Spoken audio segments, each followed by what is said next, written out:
deal of self-confidence. They're educated people, and they have their own ideas, and they're expressing them. No, I think this is a purification, and I think it's probably harder on the hierarchy than on the laity, because I see the laity gaining a sense of confidence and a sense of ownership in the church and a sense of power by demanding accountability, financial accountability and sexual accountability from the hierarchy. Arthur, it's important to restate the fact that celibacy is not a cause of paedophilia. It's a psychiatric condition that tends to be established well before any vow of celibacy is taken. But I suppose that at the moment every second priest in America must feel that he's being accused by, with the eyes of his parishioners of being a pedophile. Oh, indeed. I mean, I was talking to one today. He says, I no longer want to go out with my collar on. I had an old pal, a Monsignor named Sal Adamo, who was a newspaper editor.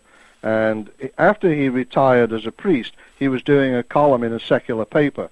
And he wrote in that paper, if I had to do it all over again, would I? He said, no, I wouldn't put up with the celibacy. I think I'd want a wife and children, and I think I'd like to be a granddad. Well, his bishop threatened him with canonical hearings to strip him of his priesthood, even though he was retired, for reflecting on these things. So there's a great deal of fear and retrenchment and reaction. I want to introduce an anecdote at this point. About 25 years ago, I wrote a series of newspaper columns on the issues we're discussing. Yeah. They came out of the fact that I'd made a documentary film on prostitution, and during the editing process was astonished to hear that almost every prostitute we'd interviewed was talking about her convent education. And so I started to investigate the miasma within the Catholic Church relating to sexuality. Now, the columns were not, in my view, inflammatory. They were reasonably well written. And something was read out from the pulpit of every Catholic church in Australia one Sunday to say it was a sin to read any newspaper that published me or to listen to any radio station that broadcast me. And the funny thing was, 3 weeks later, a feature film I made won the Catholic Church's Feature Film of the Year award, and it was handed to me by the same priest who'd written the thing. It has been a debate that's been going on for a long time, Chris. It's not true to say it's just now. No. Church, sorry. No, it's not true to say that. It's a debate that's been going on, but it's a subterranean debate that the church and the clergy haven't been debating it. They've been holding the line.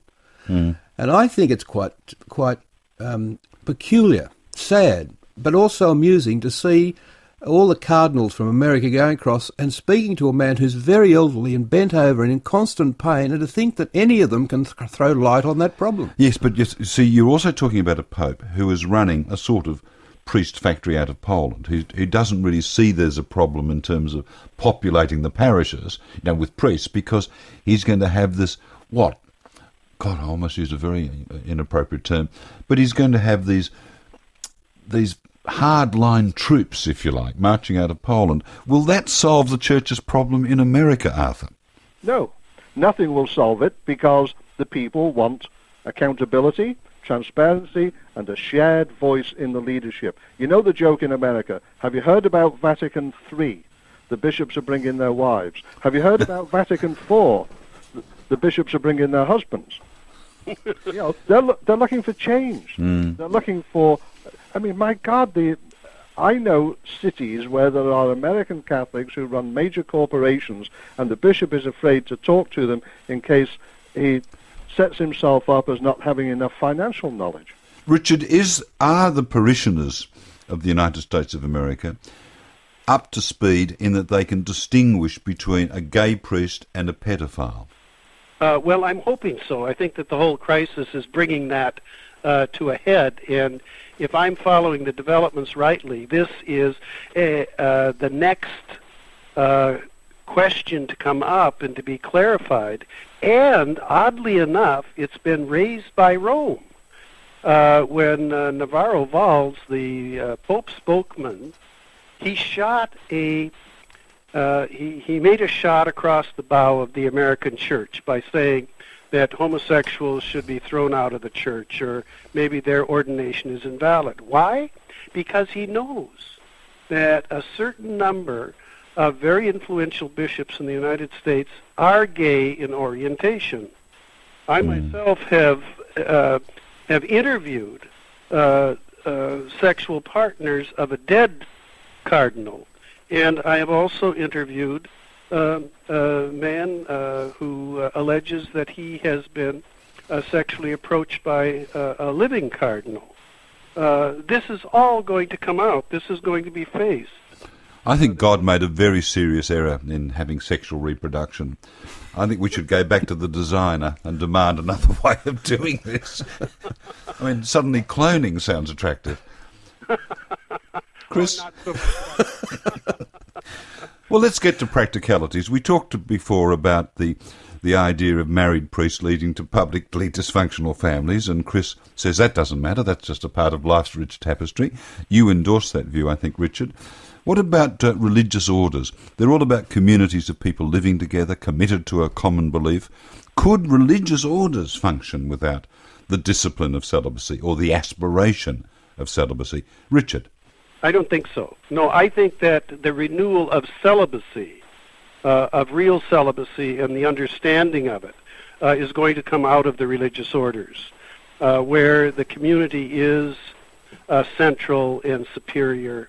I think if you look at the history of the Jesuits or any of the other orders, no matter how many reformations they've been through, that there is a core of celibate essentialness within that functioning. Now, it needs renewal. Does it need reform? Certainly. But I think that's where the repository of religious celibacy is going to exist. So you'd still have these organisations functioning pretty much along traditional lines. Would you have a parallel organisation or form of religious life for people who did not want to take that oath? I think that's what's going to develop. I think that's the natural process of evolution. I've never belonged to any advocate group of making suggestions. I've always felt my job was to study what is and to present it as clearly and as objectively as I can.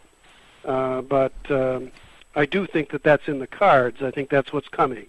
Arthur, America is a very strange country. You're now the only great power left on earth. All the rest of us are just, grist to your mill, really. And you refuse to take any notice of international attitudes on a whole raft of issues. You won't sign environmental agreements. You won't sign up for war crimes tribunals. And yet American Catholics still really do what Rome tells them.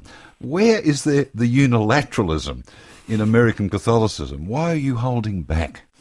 American bishops do what Rome tells them because American bishops have nearly all now been appointed by this Pope. Cardinal Hume, the late Archbishop of Westminster, came and gave a bishop's address at one of their meetings, and he said to them, stop looking over your shoulder to Rome. But the laity is not looking over its shoulder to Rome. That's why, and they're not obeying the So there's been a declaration of independence with the laity. Well, I mean, you can see it just on the sexual thing. They do not agree. The litmus test for today, in terms of Catholicism, in terms of orthodoxy, is where do you stand on homosexuality? A generation ago, it was where do you stand on artificial contraception? And so there are issues of, should the divorced be admitted to communion, this sort of thing. Richard, I can hear you trying to get back in. Oh, no, I was just, I'm very excited about what you guys are saying. I mean, I think it's very significant stuff.